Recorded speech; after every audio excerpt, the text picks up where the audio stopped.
I must have caught you at a bad time. The dial tone is. Currently, we are working on healing soul ties. So, Ilze, what are the indicators that we are in an unhealthy soul tie?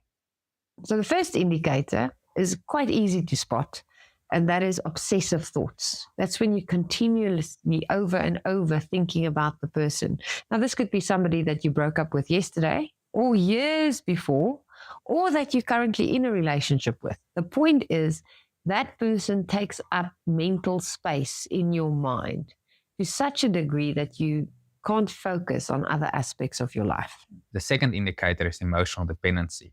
And that is when we actually become, on an emotional level, dependent on another individual for validation, happiness, and our sense of worth. So emotional dependency happens because we are more focused on other person's needs and sense of well-being than our own. And that automatically creates a lack of boundaries. Where there's lack of boundaries, we start to allow things we actually shouldn't. So the third indicator is that you struggle to walk away and let go of a relationship that you know is unhealthy and not serving you anymore.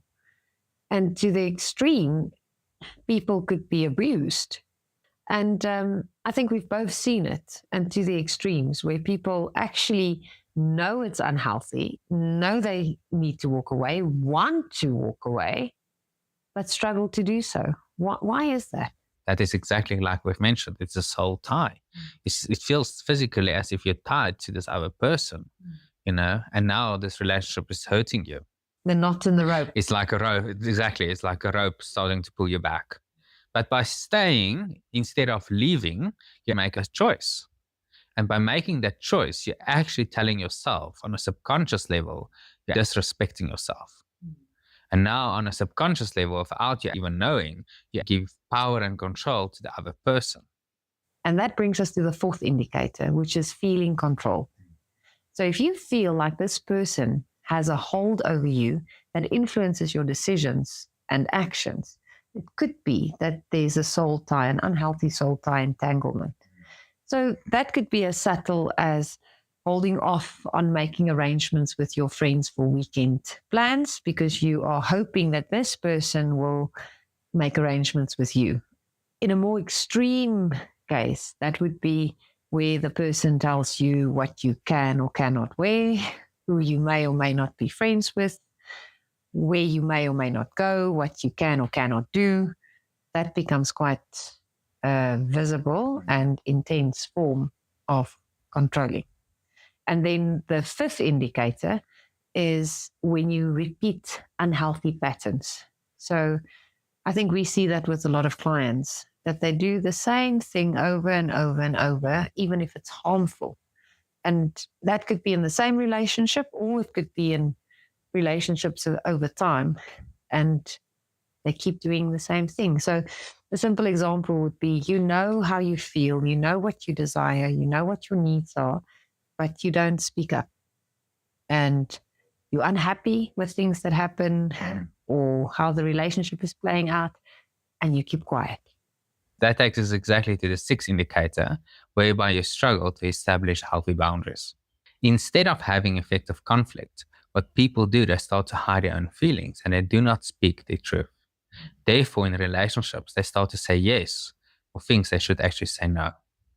And like we discussed previously, due to unhealthy boundaries, we do not actually show up for ourselves like we should. And people say yes for various reasons. Some of the reasons is they fear rejection, they fear abandonment, the need for approval, the need to belong, Fearing abuse. But the result of that is, in the long run, it has a direct impact on people's mental and emotional security. And what we actually see in psychology is that due to lack of boundaries, many times it actually manifests in physical symptoms. What type of physical symptoms would that be? That takes us to number 7, the seventh indicator. And physical symptoms is like stress, anxiety, depression. Many times people have abnormal sleeping patterns, they have mood changes, and even their behavior starts to change. And their behavior starts to change inside the relationship. Their behavior also starts to change with other significant relationships outside of the significant relationship as well. So like family and friends. Yes, most definitely. And they often see the change before you actually notice it yourself. Most definitely. What we also see, which is quite interesting, which go hands in hand to physical symptoms, is that people get so attached to fantasy and expectation of what a relationship should be and how it should be. And if this fantasy and expectation is not met, they actually experience disappointment. So people get so attached to this fantasy and expectation that they start to adapt their own behavior, their needs, and even their values. But they do it for they want to please the other person, but on a subconscious level, ultimately actually to have this expectation and fantasy met. Let's move on to the 8th indicator, which is spiritual disturbance. Do you feel spiritually drained or disconnected, as if your energy is completely consumed by this relationship? We're kind of moving out of the mental realm here into more of a spiritual realm, but it's a very clear indicator and a very important one. If you feel like this relationship consumes you and you're not quite feeling yourself either, then that could be a very clear indicator that you are entangled in a unhealthy soul tie entanglement. And then if we look at indicator 9, that's the lack of closure. You might have broken up from your relationship recently or maybe a long time ago, but you can't get closure. You can't get to a place of resolution around this breakup. And you're ruminating about why this ended and looking for reasons externally, maybe other people or circumstances, or maybe yourself. Quinton, how often have we said, if I didn't do this, but I did that, if only I said this and not that, it would have been different, could have been different, right? Most definitely, yeah. And then what's underneath it is actually that thing that you mentioned earlier, the hope.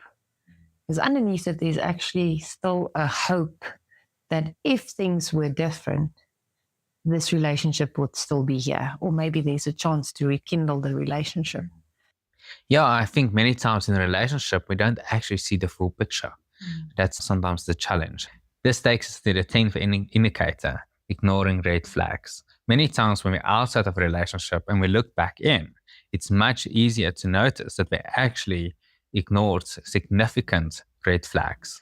If you could tick 4 more of these soul tie indicators, it's most likely an indicator that you're hooked into a current or previous unhealthy soul tie entanglement.